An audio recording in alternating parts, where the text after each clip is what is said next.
Reading Passage 2. You should spend about 20 minutes on questions 14 to 26, which are based on Reading Passage 2 below. Climate change reveals ancient artifacts in Norway's glaciers. Well above the tree line in Norway's highest mountains, ancient fields of ice are shrinking as Earth's climate warms.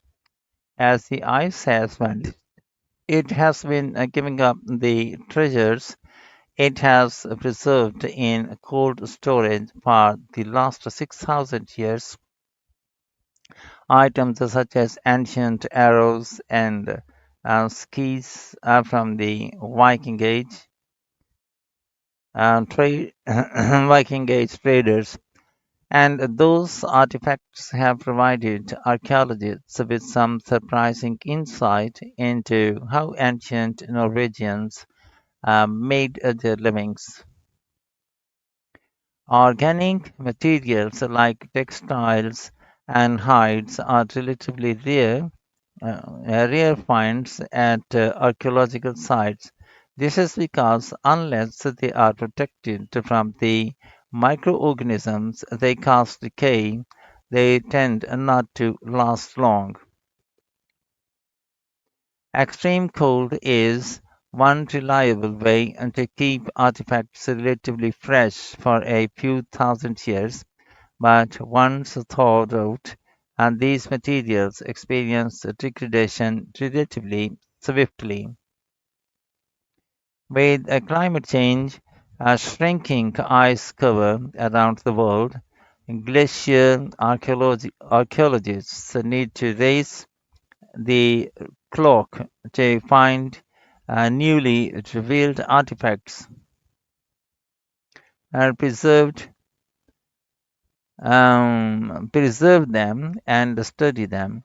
If something fragile dries and is wind blown, it might very soon be lost to science, or an arrow might be exposed and then covered again by the next snow and remain well preserved.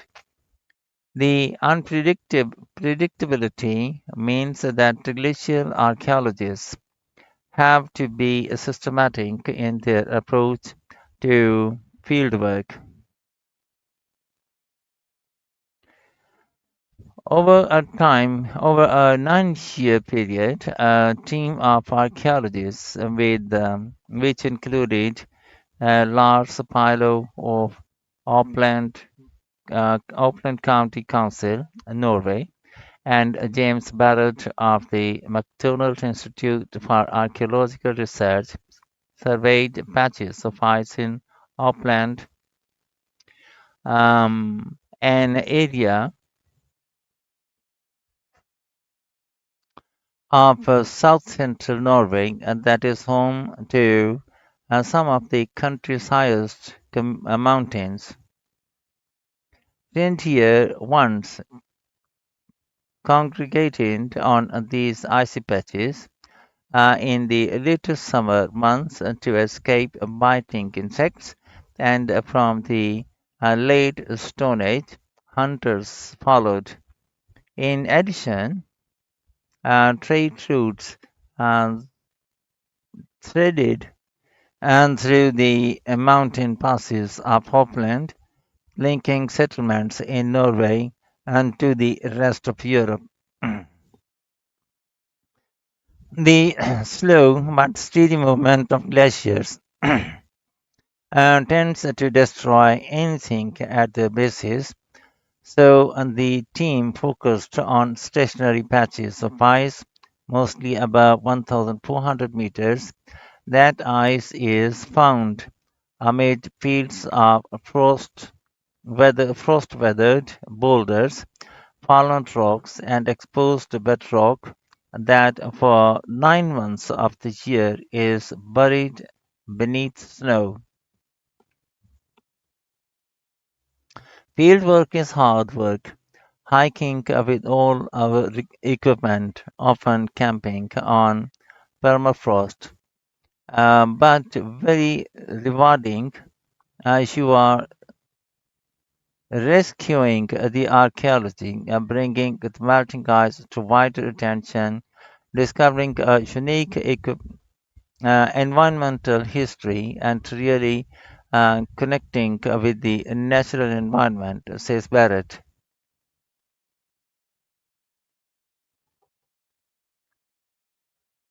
At the edges of the contracting ice patches, archaeologists found more than 2,000 artifacts which formed a material record that ran from 4000 BCE to the beginnings of the Renaissance in the 14th century. Many of the artifacts are associated with hunting. Hunters would have easily misplaced arrows, and they often discarded the broken bows rather than take them all the way home. Other items could have been used by hunters traversing the high mountain passes of upland. All-purpose items like tools, skis, and horse stacks.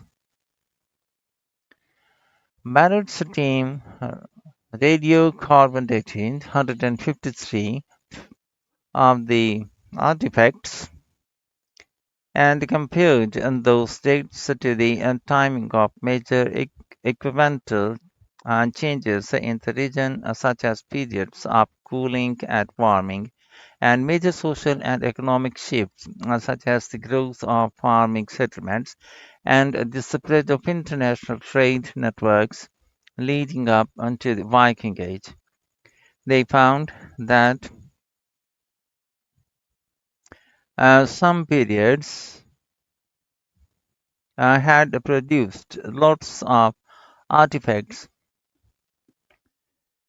which indicates that the people had been pretty active in the mountains during those times, but there were few or no signs of activity during other periods.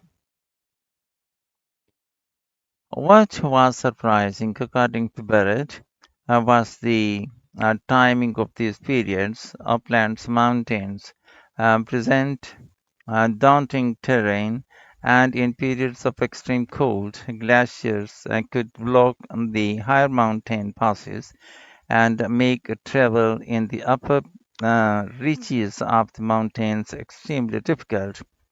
Archaeologists assumed people would stick to lower elevations during a time like the late Antique Little Ice Age, a short period of deeper than usual cold from about 536 to 600 CE. But it turned out that hunters kept regularly venturing into the mountains even when the climate turned cold, based on the amount of stuff they had apparently dropped there. Remarkably, though, the fields from the ice uh, may may have continued through this period, perhaps suggesting that the importance of mountain hunting increased to supplement failing agricultural harvests in times of low temperatures, says Barrett.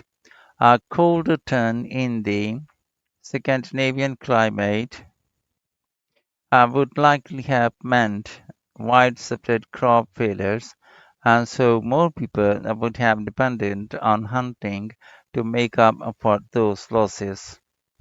Many of the artifacts Barrett's team recovered date from the beginning of the Viking Age, the 700s through to the 900s CE. Trade networks connecting Scandinavia with Europe and the Middle East were expanding around this time. although we usually think of ships when we think of Scandinavian expansion. These recent discoveries show that plenty of goods traveled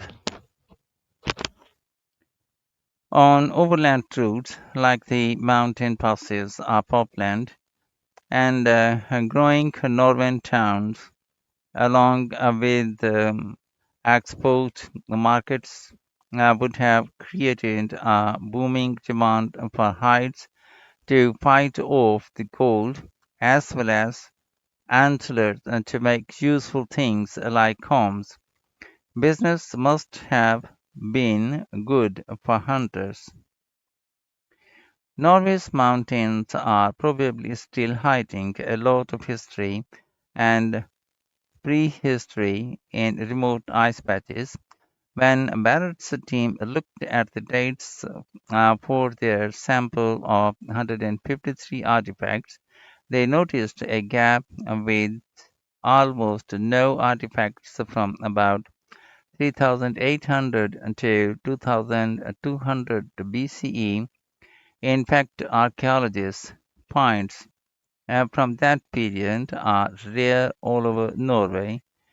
N- The researchers say that could be because many of those artifacts have already disintegrated or are still frozen in the ice. That means archaeologists would be extracting some of those artifacts from retreating ice in years to come.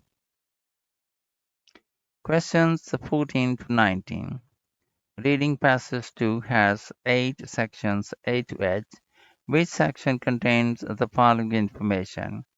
Write the correct letter A to H in boxes 14 to 19 on your answer sheet. An explanation for weapons being left behind in the mountains. D. And a reference to the physical difficulties involved in an archaeological expedition. C. An explanation of why less food may have been available. F.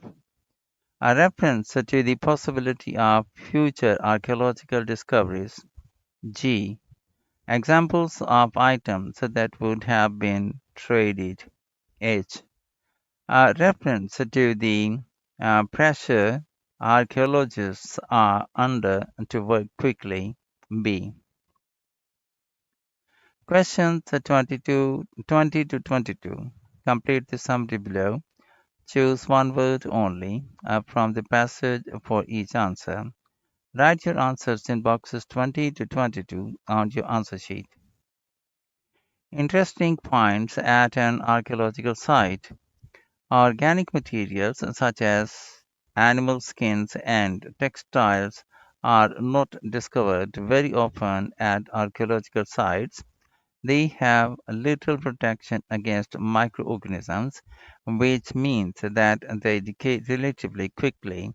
But this is not always the case. If temperatures are low enough, fragile artifacts can be preserved for thousands of years. A team of archaeologists have been working in the mountains in Upland in Norway to recover artifacts revealed by shrinking ice cover. In the past, there were trade routes and through these mountains and reindeer